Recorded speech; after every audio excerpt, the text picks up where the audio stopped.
개막해 사흘간 강릉의 밤을 빛으로 물들입니다. 올해는 미디어 아트 공연 등 다양한 볼거리가 크게 늘었습니다. 재심을 통해 무죄가 확정된 동해안 납북어업인 가족들이 국가를 상대로 민사소송을 제기했습니다. 1심 법원이 국가의 손해배상을 선고했습니다. 쌀 농사가 대풍을 맞으면서 쌀값 하락 우려가 커지고 있습니다. 농민들은 수매가 결정도 어렵다며 공공비축미 확대를 요구하고 있습니다. 강릉시가 택시 경쟁력을 높이겠다며 새로운 통합콜 서비스를 시범 도입했습니다. 하지만 이미 카카오콜의 점유율이 높아 실효성에 의문이 제기되고 있습니다. 안녕하십니까. 뉴스데스크 강원입니다. 강릉의 밤을 빛으로 물들이는 2021 강릉문화제 야행이 오늘 개막했습니다. 지난해에 이어 올해도 코로나19 여파로 대면 접촉 행사는 거의 취소했지만 미디어 아트를 활용한 공연은 크게 늘려 관광객들에게 다양한 볼거리를 선사할 것으로 보입니다. 축제 현장에 나가 있는 취재기자 연결해 자세한 소식 들어보겠습니다. 이준호 기자 전해주시죠. 네, 저는 지금 강릉문화제 야행이 열리고 있는 강릉 대도호부 관아에 나와 있습니다. 행사는 조금 전인 저녁 6시에 시작됐는데요. 현재 제 뒤로 보이는 관아 마당에선 풍류 음악을 현대적으로 재해석한 공연 등이 펼쳐지고 있습니다. 이번 행사는 위드 코로나 시행 이후 강릉에서 처음 열린 행사인데요. 올해는 행사장 일대에 동시에 체류할 수 있는 인원이 지난해보다 2배 이상 많은 5,000명 정도로 늘었습니다.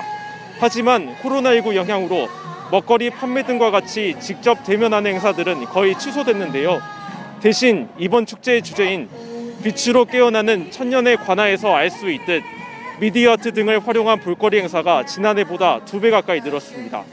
미디어 아트 공연은 천년의 역사를 간직한 대호도부 동원과 올해로 설립 100주년을 맞은 임당동 성당을 배경으로 펼쳐집니다. 또 드론 500대가 선보이는 공연도 매일 2차례 열립니다. 밤하늘에 날아온 드론이 저녁 7시 반과 9시 반에 각각 30분씩 오죽헌을 비롯한 강릉의 주요 유형, 무형 문화재를 그려낼 예정입니다. 강릉문화제 야행은 오늘부터 오는 13일까지 사흘 동안 열리는데 강릉 대호도 부사 부임 행사 재현 등 공연과 전시 32개가 밤 11시까지 이어질 예정입니다. 지금까지 강릉 대도호부 관아에서 MBC 뉴스 이준호입니다. 오늘 강원도에서는 21명의 코로나19 신규 확진자가 나왔습니다. 시군별로는 춘천이 9명, 원주 5명, 속초와 삼척 각각 2명, 평창과 정선, 인제에서 각각 1명씩 발생했습니다. 속초에서는 한 초등학교 학생이 코로나19 증상을 느껴 검사를 받았다가 확진돼 같은 반 학생을 대상으로 진단검사가 진행 중이고 기존 확진자와 접촉한 60대 1명도 확진됐습니다. 어제 양양에서는 삼척의 한 종교시설 관련 확진자와 접촉한 90대가 확진돼 연쇄 감염 인원이 22명으로 늘었습니다. 또 삼척에서는 다른 지역 접촉자 2명이 자가격리 중에 확진됐습니다. 강원도 내 누적 확진자는 7,539명입니다. 동해안 지역의 건조한 날씨가 이어지면서 화재 발생 위험이 높아지고 있습니다. 기상청은 오늘 오후 4시를 기해 강릉과 동해 등 동해안 6개 시군 평지에 건조주의보를 발효하고 화재 예방에 각별한 주의를 당부했습니다.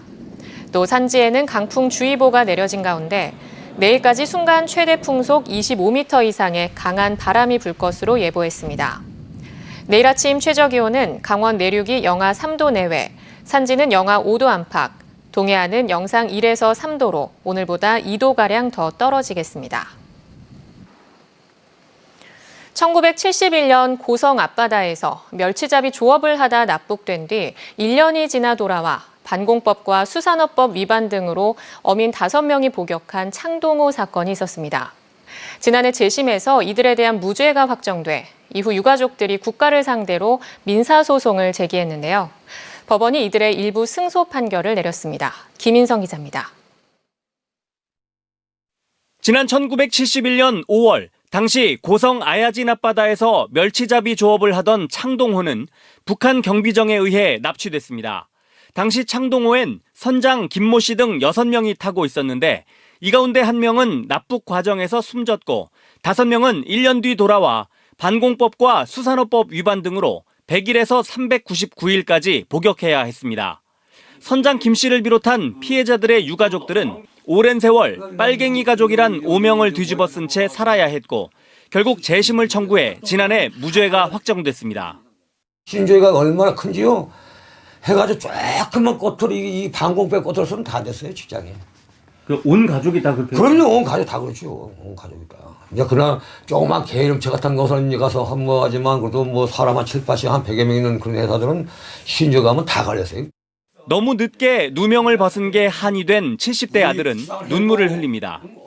인간답게 살지 못하고 돌아가신 분들이 진짜 그게 너무 안타깝고 지금 아버지 얘기만 나오면 눈물이 나와요. 이들은 대한민국 정부를 상대로 손해배상을 청구하는 민사소송을 냈고 춘천지방법원 속초지원은 이들의 일부 승소를 선고했습니다. 재판부는 고인들이 1972년 5월 10일 수사관들에 의해 영장도 없이 불법으로 연행돼 심리적으로 억압된 채 수사를 받았고 담당 검사도 이런 상황에서 구속 기소했고 법원은 증거 능력이 없는 증거에 기초해 판결했다며 일련의 과정 모두 공권력 남용으로 판단했습니다. 따라서 국가는 피해자들에게 손해를 배상할 책임이 있다며 100일에서 399일까지 피해자들이 구속됐던 기간에 따라 배상금을 차등 지급하라고 선고하면서 피고인 대한민국 정부가 주장한 소멸시효가 지났다는 주장은 배척했습니다. 이로써 재판에 참여한 피해자 가족 28명은 국가에 청구한 전체 11억 2천만 원의 위자료 가운데 재판부가 인정한 일부 금액을 구금 일수와 피해 상황에 따라 차등 배상받을 것으로 보입니다. 한참 누명 벗다는 건 자식으로 참 기쁘고 우리가 살아갔던 그 얘기를 하려고 해도 끝이 없으니까 지금 판결 난 것을 어떤 감사하게 생각합니다. 이번 재판에는 지난 1972년 9월 납북됐다 돌아온 무진호의 피해 가족들이 재심 청구를 준비하는 과정에서 참관했습니다.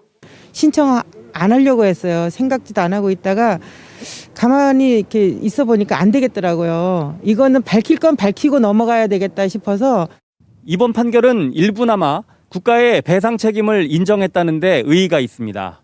앞으로 납북어부 피해자들의 국가를 상대로 한 재심 신청과 배상 관련 민사소송이 줄을 이을 것으로 전망됩니다. MBC 뉴스 김인성입니다. 강릉시와 지역 택시업계는 택시 경쟁력을 높이기 위해 이달부터 새로운 통합콜 서비스를 시범 운영하고 있습니다. 하지만 참여하지 않는 법인 택시가 있는 데다 카카오콜의 점유율이 높은 상황에서 카카오 택시까지 출범을 앞두고 있어 우려의 목소리가 나오고 있습니다. 김영호 기자가 보도합니다. 이달부터 시범 운영을 시작한 강릉시 통합택시콜 서비스 설렘콜입니다. 강릉시와 택시업계는 기존 개인 택시를 주축으로 운영하던 콜 서비스에 법인 택시까지 포함시켜 새로운 브랜드를 만들었습니다. 관건은 관광객과 지역 주민, 택시기사들의 의존도가 높은 카카오 콜 택시와의 경쟁에서 지역 통합 콜 서비스가 살아남을 수 있을 것이냐 하는 겁니다. 지역 택시 통합 콜센터 도입의 전제 조건은 카카오 콜 서비스를 퇴출시키는 것이었습니다. 현실은 회의적입니다.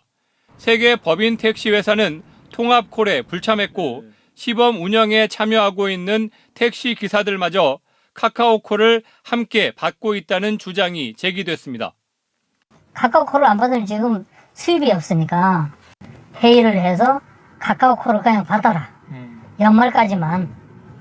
그러면 결과적으로 설렘콜을 위해서 만들어내는 거죠. 택시 기사들에 따르면 강릉 지역 택시콜의 70에서 80%는 카카오 콜일 정도로 점유율이 높습니다. 이달 말쯤에는 법인 택시 2곳이 가맹을 맺고 카카오 택시 회사 간판까지 달아 본격 운영을 시작할 정도로 통합 콜이 정착하기에 현실은 녹록지 않습니다. 여의치 않으면 관둘라 그래. 너무 이제는 복잡하고 힘들어져서 그 회사가 20명씩 가입했다는 얘기는 들었어요. 강릉시는 카카오 콜의 의존도를 낮추고 지역 택시의 브랜드 파워를 키우기 위한 통합 콜 도입에 공감을 하고 있으며 내년부터 운영비 일부를 지원할 계획입니다. 그러면서 택시 업계가 카카오 콜을 함께 이용하는 건 취지에 맞지 않다고 강조했습니다.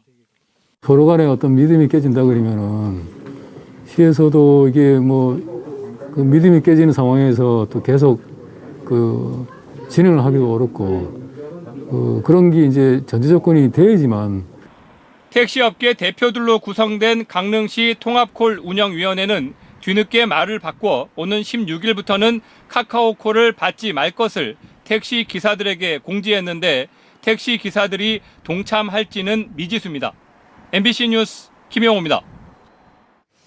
오늘은 빼빼로데이로 많이 알려졌지만 농업인의 날이기도 합니다.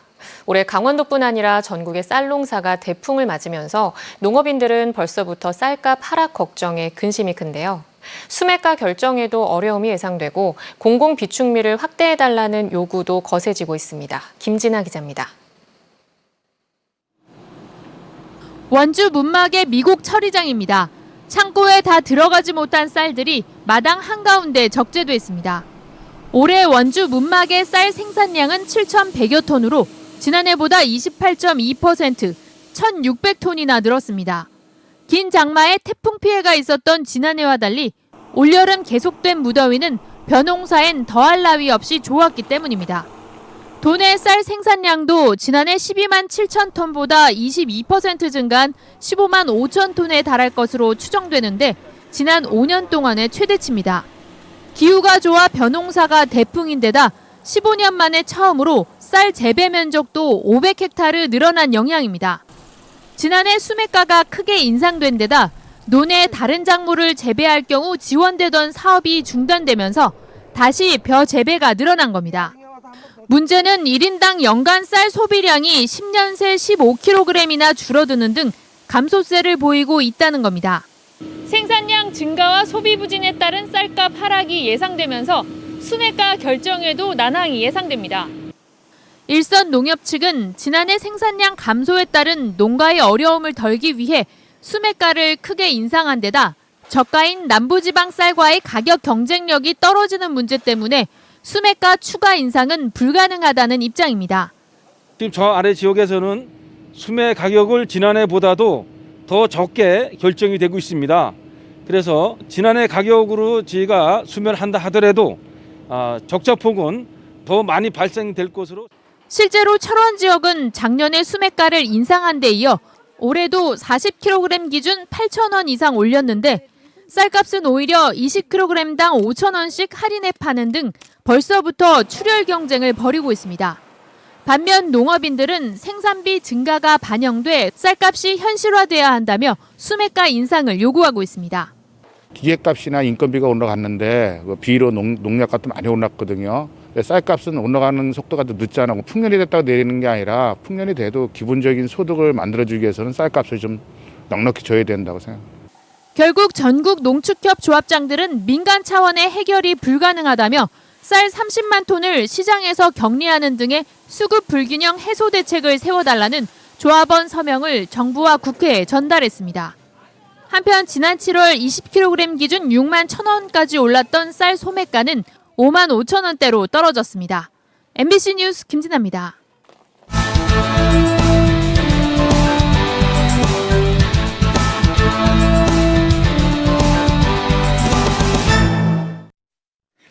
강원도는 내년도 당초 예산안을 역대 최대 규모인 8조 4,361억 원으로 편성해 강원도의회에 제출했습니다.